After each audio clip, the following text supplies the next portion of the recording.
Quarta-feira, 17 de dezembro de 2025. Condenação de Felipe Martins escancara julgamento político do Supremo.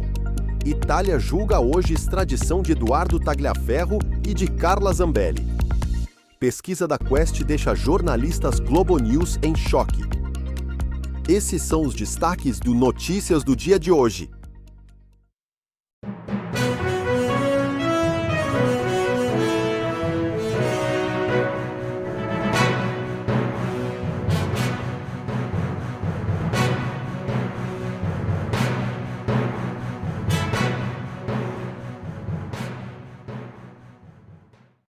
O Partido Novo publicou post na Rede X logo após a condenação de Felipe Martins e mais 5 réus pelo Supremo Tribunal Federal. O julgamento de Felipe Martins foi tão flagrantemente político que, além de imputar a ele fatos já desmentidos pela defesa, houve longos sermões dos juízes sobre suas ideias perigosas. Alexandre de Moraes o chamou de ideólogo do golpe. Flávio Dino disse que sua caneta era tão perigosa quanto fuzis. Carmen Lúcia o advertiu de que o problema de ser uma pessoa de luzes intelectuais é o curto-circuito que às vezes essas luzes causam quando mal direcionadas. Ora, em um Estado de direito, as ideias políticas do réu são problema dele. Tribunais julgam fatos concretos à luz da lei. A defesa demonstrou que ele não participou das reuniões nem redigiu minutas de que foi acusado. No fundo, isso não importa. Os próprios juízes admitem que o problema são suas ideias, depois de tê-lo prendido por uma viagem que não fez. No Brasil de 2025, ter uma ideologia rejeitada pelo STF passou a ser tratado como crime. Temos um tribunal político. O destino de cada um dos 213 milhões de pequenos tiranos depende do que 11 juízes entendem por politicamente desejável, e não dos fatos e da lei. Quem também criticou a atuação do Supremo foi o jornalista Mário Sabino. Para ele, o STF se tornou uma organização política que usa o medo como ferramenta de controle e poder. Então, assim, essa história de dizer que o STF só age quando provocado, primeiro que, insisto, não é porque é provocado que deve fazer. E a segunda coisa, a gente sabe como é que funciona isso, Neila, que é a provocação, há provocações que são combinadas, né? Passaram a integrar o jogo político, porque o STF se tornou um tribunal político.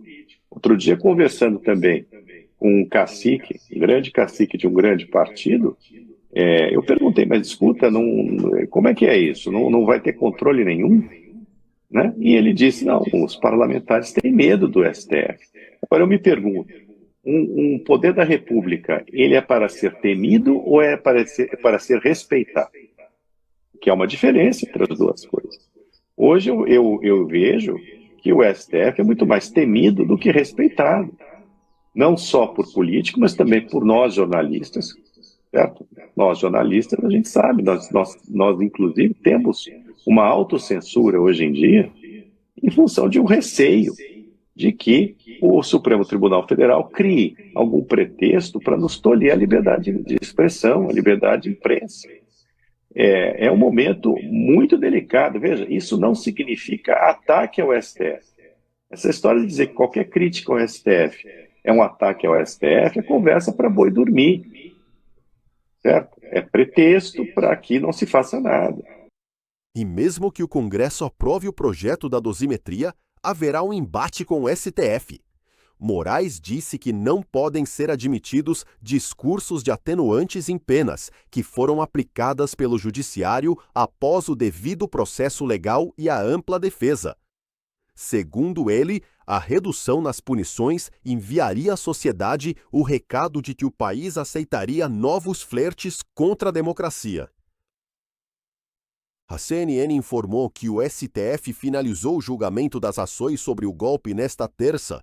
Ao todo, foram 29 pessoas condenadas entre integrantes do alto escalão do governo de Jair Bolsonaro, aliados e militares.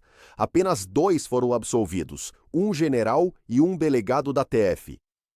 A proposta aprovada pela Câmara agora segue para o Senado. Conforme mostrou a CNN, técnicos legislativos de diversos senadores, incluindo o relator Esperidião Amin, estão trabalhando para modificar o texto na busca de restringir seus benefícios apenas aos condenados pelos atos de 8 de janeiro de 2023 e excluir Bolsonaro e aliados.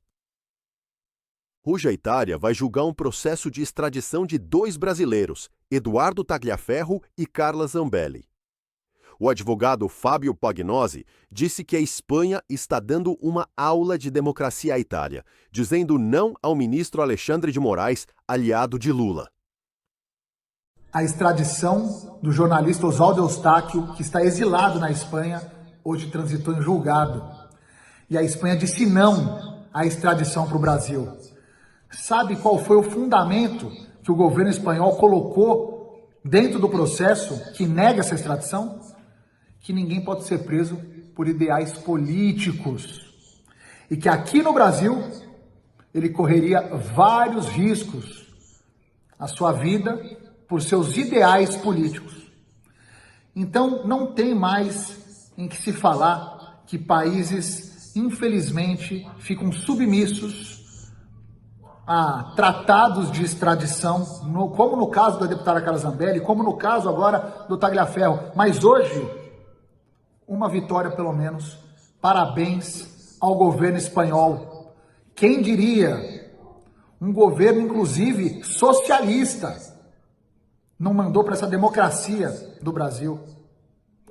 E tomara que isso seja, de repente, um sinal. Porque, veja, a data de hoje, terça-feira, sai essa notícia boa para o Oswaldo Eustáquio. Amanhã, quarta-feira, primeira extradição do Tagliaferro na Itália, e quinta-feira, a primeira audiência de extradição também da Carla Zambelli na Itália. Vamos rezar para que tudo dê certo. Parabéns, Oswaldo Eustáquio. E para quem quiser ver como é uma decisão imparcial de um Supremo da Espanha, eu vou deixar aqui. Depois desse vídeo, vocês vão poder ter acesso à decisão do Oswaldo Eustáquio. Pesquisa Quest acende alerta na esquerda e na imprensa brasileira. Segundo o deputado Carlos Jordi, a última pesquisa Quest foi um banho de água fria naqueles que queriam tirar a direita do protagonismo da eleição do ano que vem. Para quem queria a candidatura do Tarcísio, caiu como uma bomba essa pesquisa de hoje. Você tinha o mercado todo comprado em Tarcísio, que estava ainda tentando acreditar na candidatura do Tarcísio, que Tarcísio ia ser candidato à presidência, que o Flávio ia recuar porque não ia ter apoio, as pesquisas indicariam que ele não estava com força. A pesquisa vai no sentido oposto. Dos candidatos da direita, é o que tem mais força, porque vem por gravidade os votos do Bolsonaro. Então é isso que a pesquisa mostra, que o Flávio ele já tem uma arrancada considerável, uma arrancada que hoje, pesquisa cenário de hoje, o coloca no segundo turno. Flávio Bolsonaro é o nome com maior viabilidade e força e tem se mostrado cada vez mais preparado para discutir e enfrentar os desafios e problemas do país. E por hoje é só.